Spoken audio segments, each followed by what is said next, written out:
La liberté des blogs en question, ces journaux personnels créés sur Internet. Un citoyen de Puteaux en région parisienne est attaqué en diffamation par la mairie. Il avait critiqué la gestion de la ville. Le procès a lieu aujourd'hui. Laurence Ragon, Jean-Jacques Buty.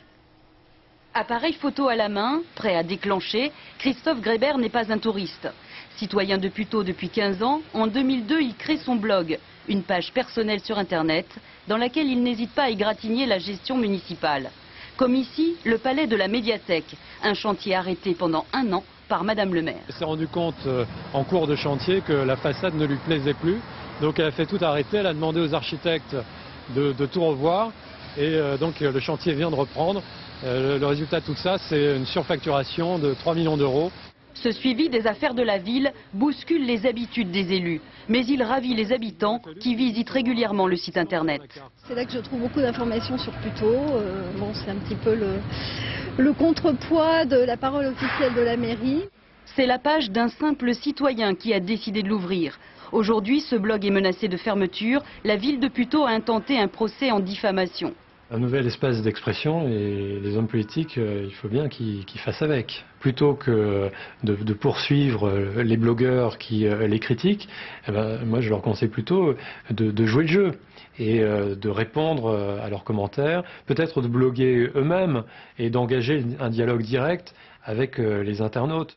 L'île de Ré, elle aussi a son blog. Le Meuil de Ré, du nom d'un poisson qui vit dans les ports et se nourrit de la vase.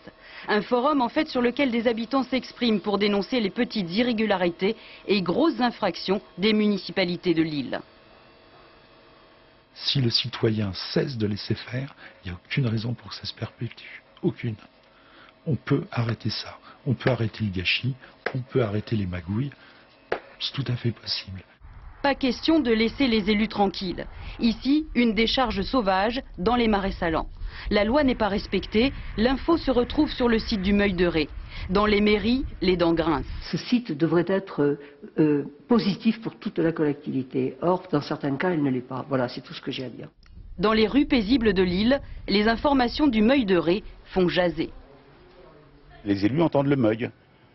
Peut-être certains le craignent-ils même, mais ils peuvent toujours répondre. Parce que justement, l'outil est ouvert, c'est ça qui est intéressant. Ça met une ambiance délétère, voilà, parce que tout le monde cherche à savoir qui a dit, qui est qui, et personne ne sait. Et moralité, il y a une ambiance quand même qui n'est pas très saine autour du Meuil. À la ville comme à la campagne, les blogs se multiplient à l'initiative de citoyens qui ont décidé de se saisir de la vie publique sans forcément entrer dans un parti politique.